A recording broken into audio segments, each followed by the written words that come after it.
My dad erased every trace of my late mom with his new wife, but when they returned demanding to see my child, the ending flipped their world upside down. My mom passed away when I was 14. She was my rock, my best friend, and honestly, the only parent I really connected with. My dad, he wasn't a bad guy or anything, but we were never close. He was the kind of dad who showed love through things like paying bills and making sure the house was running, but emotional support? That was all mom. When she died, I was shattered. It wasn't a sudden thing, she'd been sick for a while, but knowing it was coming didn't make it easier. I spent weeks barely eating, barely sleeping, just existing in this fog of grief. I thought my dad would step up, that maybe losing mom would force us to lean on each other. Instead, he did the opposite. 2 months after her funeral, he started dating someone. I didn't even know he was seeing anyone until I came home from school one day and found a stranger in our kitchen. She was pouring coffee like she owned the place, laughing at some joke my dad made. I froze. She turned to me with this big, fake smile and said, "You must be my name. I've heard so much about you." I couldn't even respond. I just stared at her, then at my dad. He had this look on his face like he was waiting for me to say something nice. Instead, I walked to my room and slammed the door. Things escalated quickly from there. Within 4 months of mom's passing, this woman, let's call her Claire, moved in. I barely knew anything about her, and honestly, I didn't care to. To me, she was just an intruder, someone who didn't belong. And then, the real kicker, on my 15th birthday, my dad and Claire announced their engagement at my birthday dinner, as if it was supposed to be some kind of gift.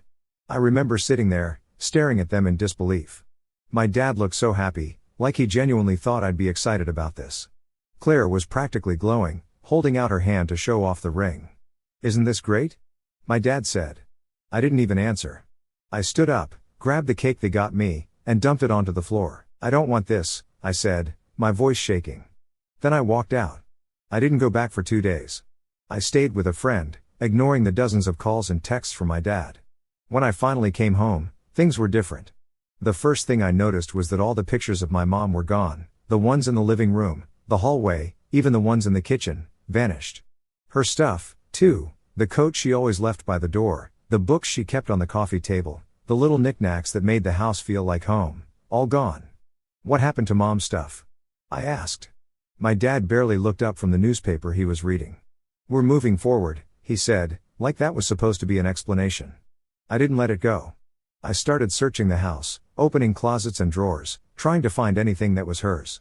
Most of it was gone, but I managed to salvage a few things: a photo album, a bracelet she used to wear, and one of her favorite scarves. I hid them in my room, terrified that Claire would find them and throw them away. They even tried to force me to celebrate Claire's birthday while ignoring my mom's. One time, I mentioned wanting to do something small for mom's birthday, just lighting a candle or something, and my dad completely shut me down. "We need to move on," he said, like it was that simple. I started to feel like a stranger in my own home.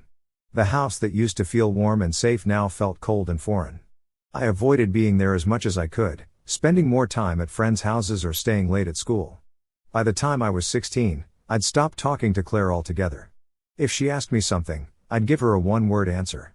If she tried to start a conversation, I'd ignore her. It wasn't mature, but I didn't care. She wasn't my mom, and I wasn't going to pretend she was. My dad hated it. He'd lecture me about how I was being disrespectful, how I was ruining the family dynamic. One time, he even threatened to kick me out if I didn't get with the program, but I knew he wouldn't follow through. He might have been a lot of things, but he wasn't that kind of dad. The breaking point came when I turned 18. I packed my bags and left for university, cutting off as much contact as I could. I didn't look back. At the time, I thought that leaving would be the end of it. I thought I could finally move on and start fresh. But I was wrong. I've thought a lot about why Claire bothered me so much, aside from the obvious. She wasn't a bad person, not really. If anything, she was overly nice, fake nice, the kind of nice that feels more like an act than something genuine. She'd bake cookies and leave them in the kitchen for me, even though I never touched them. She'd ask how school was, even though I'd ignore her. She even tried to buy me gifts, like she thought she could win me over with stuff. But that's the thing, none of it felt real. It all felt like a performance, like she was checking off a list of mom things she thought she needed to do. It didn't help that she completely overstepped every boundary I tried to set. One time, I was in my room, looking through an old photo album I'd saved from when my mom's stuff was cleaned out. Claire walked in without knocking and saw me holding it. "Oh, You have pictures of your mom, she said, her voice soft like she was trying to be comforting. You know, I'd love to see those sometime. I snapped the album shut and glared at her. Why? She's not your family. The way her face twisted, like I'd slapped her, would have been funny if I wasn't so mad. She left without saying anything, but later that night, my dad let me have it. She's trying, my name, he said, pacing the living room like a maniac. Do you have any idea how hard this is for her? You're making this impossible. She's making it impossible, I shot back. She's not my mom, and she never will be. That became our regular argument. Claire would push, I'd push back, and my dad would explode. It got to the point where I barely spoke to either of them. The hardest part was how lonely I felt. I didn't have siblings to back me up, and most of my friends didn't really get it. They'd say things like, at least your dad's happy, or maybe she's just trying to help. They didn't understand that it wasn't about her being nice or not. It was about the fact that my dad didn't seem to care how much I was hurting. Every time Claire did something to try to bond with me, it felt like another attempt to erase my mom. She started decorating the house, swapping out my mom's favorite throw pillows and curtains for her own style. She rearranged the furniture, making it feel less like the home I grew up in and more like some weird new place where I didn't belong. One day, I came home from school to find her painting the living room walls. They used to be this soft blue, my mom's favorite color, but now they were this ugly beige. I stood there in the doorway, staring at the wet paint, and for a second, I couldn't breathe. What do you think? She asked, smiling like she'd just done something amazing. I think it's awful, I said, walking past her and slamming my bedroom door. The beige walls stayed, of course, and so did all the other little changes Claire made, each one chipping away at the memories of my mom. It was like she was on a mission to make sure nothing in that house reminded me of her. The thing that really set me off, though, was when Claire started introducing herself as my mom. We were at the grocery store one day, something my dad insisted we do together because it's what families do, when she ran into someone she knew. This is my son, she said, gesturing to me with a proud smile. I froze. For a moment, I thought maybe I'd misheard her, but no, she'd actually called me her son. I'm not her son, I said flatly. She's my dad's wife. Claire's face went red, and the woman she was talking to looked super uncomfortable. My dad didn't say anything in the moment, but when we got home, he went off on me. You embarrassed her, he said, his voice shaking with anger. Do you have any idea how hard she's trying? I didn't ask her to try, I said. She's not my mom, and I'm not going to pretend she is. That was the first time my dad threatened to kick me out.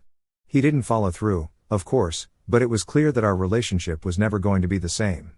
Claire didn't stop introducing herself as my mom, though. If anything, she doubled down. At one point, she started telling people how proud she was of me, like she had anything to do with the person I was becoming. I started avoiding being home as much as I could. I stayed at school late, joined random clubs, hung out at friends' houses, anything to stay away from them. The less I saw of Claire, the better. By the time I was 18, I couldn't take it anymore. I packed my bags and left for university without so much as a goodbye. My dad tried to act like he was sad to see me go, but I could tell he was relieved. Without me around, he and Claire could play house without any interruptions. I thought leaving would be the end of it, that I could finally start fresh. But of course, it wasn't that simple. Leaving home at 18 felt like stepping out of a prison. I didn't even cry when I left. My dad gave me one of those awkward side hugs and said, "You'll visit for the holidays, right?" I mumbled something non-committal and left without looking back. Claire didn't even try to hug me. She just stood there, smiling like she was sending her own kid off to college. It made me sick. At first, life away from them was bliss. I threw myself into school, made some great friends, and started to feel like I could finally breathe again. I stayed in touch with my dad, but only just enough to keep things civil.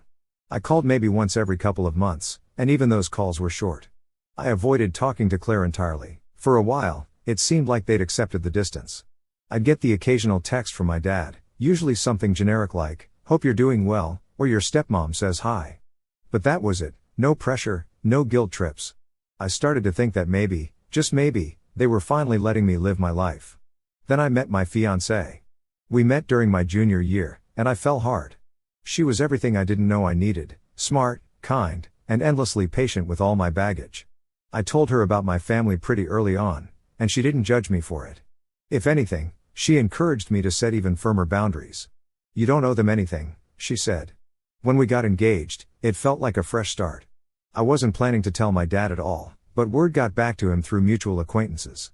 That's when the chaos started. The first thing I got was a text from my dad, "You're engaged? Why didn't you tell us?" I ignored it. A couple of hours later, Claire called. I didn't pick up, but she left a voicemail. "Hi, honey," she said, her voice dripping with fake sweetness. "Your dad and I just heard the wonderful news. We're so happy for you and can't wait to meet your fiancé. Please call us back so we can celebrate together." I didn't call back. The next day, Claire posted on social media. It was this long, gushing post about how her son was getting married and how excited she was to be a grandma someday. She even included a picture of us from years ago, back when I still tolerated her presence. I lost it. I made my own post in response, short and to the point: "I am not, and never was, her son, and she will not be a grandma to any of my future children." The fallout was immediate. My dad called me within minutes, yelling about how I disrespected Claire and embarrassed the family. I told him the truth, that Claire wasn't my family and never would be, and hung up. I thought that was the end of it, but I underestimated how stubborn they could be. A few months later, my fiancé and I found our dream home. It wasn't anything fancy, but it was perfect for starting a family. We were still settling in when my dad and Claire showed up unannounced. I have no idea how they got our address. To this day, I'm still not entirely sure. They knocked on the door, and when I opened it, there they were, standing on my porch with big smiles like nothing was wrong. "Can we come in?" Claire asked, holding a box of cookies like some kind of peace offering. "No," I said flatly. "You need to leave."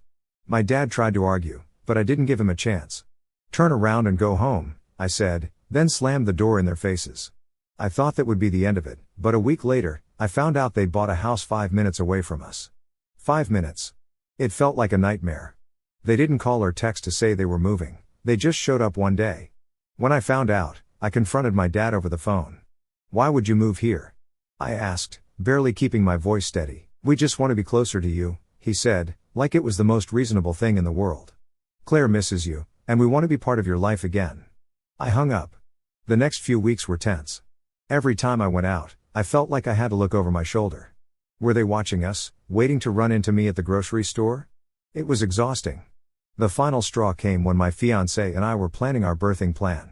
We'd invited close family over for dinner to discuss the details, but one person stood out, my brother-in-law, who normally didn't get involved in stuff like this.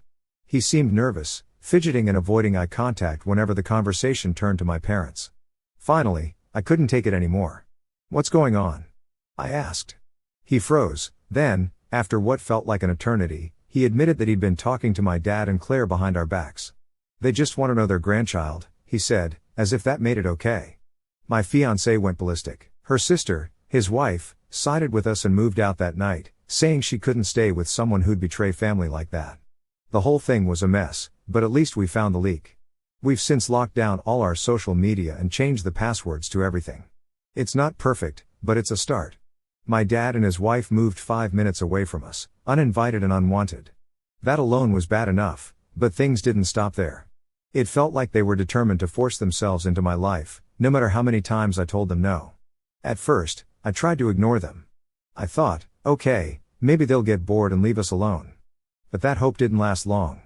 A couple of days after I confronted my brother-in-law about leaking our address, I noticed my dad driving by our house.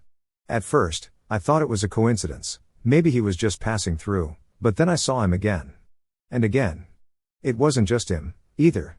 Claire showed up at our door twice, always with some excuse. The first time, she claimed she wanted to drop off a welcome to the neighborhood gift, a plan I didn't want and didn't keep. The second time, she came with a handwritten note about how family is the most important thing in life. I didn't open the door either time. I watched her through the peephole as she knocked and called out, "We just want to talk." Eventually, she gave up, but it didn't feel like a victory. It felt like a battle in a war I didn't sign up for. One of the most unsettling things they did was show up at places my wife and I frequented. My wife and I are creatures of habit. We like to go to the same cafe on weekends, the same park for walks, the same grocery store for weekly shopping. Suddenly, my dad and Claire were showing up at all of those places.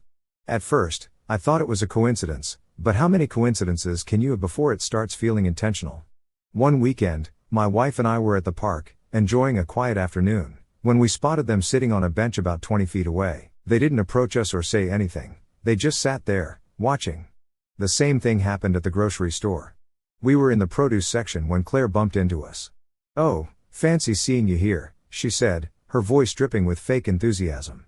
I didn't even respond. I just grabbed my wife's hand and walked away. The worst was when they showed up at the cafe. My wife and I were sitting by the window, talking about baby names, when my dad walked in. He ordered a coffee, then sat at a table directly across from us. He didn't say a word, just sat there sipping his coffee and staring. That was the breaking point. As soon as we got home, I started looking into home security systems. The process of setting up security was a nightmare. Apparently, the demand for installation in our area was high, and the earliest appointment I could get was weeks away. In the meantime, I bought a cheap set of cameras and a doorbell cam to hold us over. One night, the doorbell cam caught something that chilled me to the bone. Around midnight, Claire came to our house. She didn't knock or ring the bell, she just stood there on the porch for a few minutes, looking at the door, then left. When I saw the footage the next morning, I felt sick. What was she doing? Why would she come to our house in the middle of the night? I showed the video to my wife, and we decided to call the lawyer. The lawyer told us what we already knew: legally, there wasn't much we could do. My dad and Claire hadn't threatened us or trespassed. Moving 5 minutes away wasn't a crime, and neither was showing up at public places. The only thing I could do was send them a formal letter outlining my boundaries and consequences for breaking them. So that's what I did. The letter wasn't easy to write. I wanted to be clear but not overly emotional. I stated that my wife and I wanted no contact and that any attempts to communicate with us, show up at our house, or intrude on our lives would result in further legal action. Once the letter was written, my lawyer hand-delivered it to my dad. He even had the delivery recorded to avoid any claims of misunderstanding. After the letter was delivered, things went quiet for a while. No unannounced visits, no coincidental run-ins at the park or grocery store. It felt like a weight had been lifted, but I couldn't shake the feeling that it was temporary. The silence didn't mean they were gone. I knew they were still out there, just 5 minutes away, probably plotting their next move. In the meantime, my wife and I focused on preparing for the baby. We tightened security around the house, changed all our social media settings, and made a point to avoid our usual hangouts. It wasn't the ideal way to live, but it felt necessary. Even now, as I write this, I'm constantly looking over my shoulder. I don't know if my dad and Claire have truly given up or if they're just waiting for the right moment to try again. After my lawyer delivered the letter, I thought the situation might finally settle down. And for a couple of weeks, it did. No surprise visits, no stalking, no awkward run-ins at the cafe or park. My wife and I were cautiously optimistic, but deep down, I couldn't shake the feeling that it wasn't over. The quiet was broken when my wife's sister, who had been staying with us since the brother-in-law debacle, called me while I was at work. She said my dad and Claire had come by the house while I was gone. They just knocked on the door like nothing was wrong, she said, her voice shaking. They wanted to talk about the baby. She didn't let them in, thank God, but the fact that they'd shown up again after explicitly being told not to sent me into a rage. I left work early and called my lawyer on the way home. The lawyer advised me to gather evidence of their continued harassment. Fortunately, I'd been documenting everything: the doorbell cam footage, screenshots of Claire's social media posts, and even a record of the times we'd seen them at public places. The visit that day was just another piece of the puzzle. By this point, I was beyond fed up. I wasn't going to let them intrude on my family any longer. My wife was in her final weeks of pregnancy, and the stress was taking a toll on both of us. She was having trouble sleeping, and every time the doorbell rang, her anxiety spiked. This wasn't just about me anymore, it was about protecting my wife and our unborn child. One night, as I was reviewing the footage from our makeshift security cameras, I caught something that made my blood run cold. Around 2 a.m, Claire walked up to our house again. This time, she didn't just stand there, she tried the doorknob. Luckily, the door was locked, and she left after a few minutes, but that was the final straw. I called the police and filed a formal report. While they couldn't arrest her for trying the door since there was no actual break-in, they took the report seriously and advised me to pursue a restraining order. Getting the restraining order was a process. As I've mentioned before, the legal system in our area isn't exactly quick to act unless there's a clear threat of violence. But with the evidence I'd gathered and the police report on file, I finally had enough to make a case. The restraining order was granted a few weeks later, just days before my wife went into labor. It prohibits my dad and Claire from coming within 500 feet of our house, my workplace, or any place where we might reasonably be expected to be. The timing couldn't have been better. My wife gave birth to our son, a beautiful, healthy little boy, shortly after the restraining order was issued. Holding him for the first time was like everything else in the world melted away. For the first time in years, I felt truly at peace. But the peace didn't last. Claire decided to challenge the restraining order. She claimed it was unfair and based on misunderstandings. Her argument? That she was just trying to rebuild a relationship with her son and prepare for her role as a grandmother. I couldn't believe the audacity. It wasn't enough for her to insert herself into my life, now she was trying to fight a legal order to keep her away. Thankfully, the judge didn't buy her excuses. The restraining order was upheld, and the court even added stricter language to it after reviewing the doorbell cam footage of her late-night visits. Since then, things have been quiet, too quiet. I know they're still out there, living just 5 minutes away, but they haven't tried to contact us again. I'd like to think they finally realized I'm serious about keeping them out of my life, but I don't trust them enough to let my guard down. My wife and I have taken additional precautions to protect our family. We've upgraded our security system, installed floodlights, and even set up a system with our neighbors to keep an eye on each other's homes. Paranoid? Maybe, but after everything we've been through, I'd rather be overprepared than caught off guard. Now, we're focusing on moving forward. My wife and I are adjusting to life as new parents, and I'm doing everything I can to be the father my son deserves. I don't want him to grow up in a house filled with tension and resentment like I did. Looking back, I've realized that my relationship with my dad was doomed the moment he put Claire above me. Losing my mom was the hardest thing I've ever been through, and instead of supporting me, he chose to erase her memory and replace her with someone new. That's not something I can forgive, and it's not something I'm willing to subject my son to. To anyone out there dealing with toxic family members, I want you to know this: it's okay to set boundaries.